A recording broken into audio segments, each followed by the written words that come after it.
Okay, so to use chain rule, you have to get really good at recognizing when you have a function inside another function.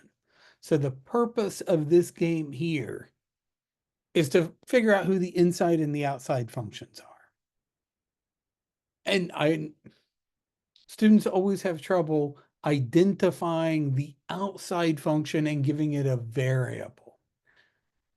So here, let's do an example. Say I had this function and I want to write this as a composition of functions. I want to write h as f of some g of x. Usually it's easiest to figure out the inside function first. So my inside, the stuff that's usually in parentheses or in some grouping symbols, will be g of x is 5x minus 2. Then f of x is, what am I doing to that? And I'll see people write like this, like they don't know what to put here. I know I'm taking something to the ninth power. What's going to the ninth? Well, what's my variable? X. So f of x is x to the ninth. That's the outside function. And look, if I were to do f evaluated at g of x, that means write f, but don't put an x here.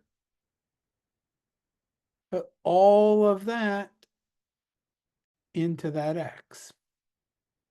Oh, look, that's exactly what we started. So that's the game here, is to figure out who's the outside, who's the inside. Your variable is x on all four of these. Then take the derivative by using the chain rule. Chain rule is derivative of the outside, evaluated at the inside, times the derivative of the inside. So in this particular example, h prime would be bring the 9 down. I have junk raised to the 9. His derivative will be 9 times junk to the 8th. His power goes down by 1 times the derivative of the inside. In this case, just 5, which then I could clean up and say 45. Oops. 5x minus 2 to the 8th. But you don't have to clean up. I want you, because it's easier to grade, just leave your answer like in this kind of form here.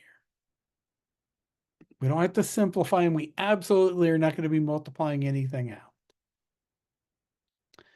Here we have a nested chain rule problem. I've got a function inside a function, inside a square, inside a sign. You're going to have to use chain rule multiple times. And again, do not try to clean up. Just, you're going to have this big long string of stuff. Make sure you have parentheses around things that need parentheses. And then just leave your answer. Don't try to clean it up. You know who cleans these up? Mathway and Symbolab and Chegg. It makes it look really suspicious when you start cleaning all this up when I'm asking you not to. Don't even like multiply the constants together. Just leave it as a big old chain.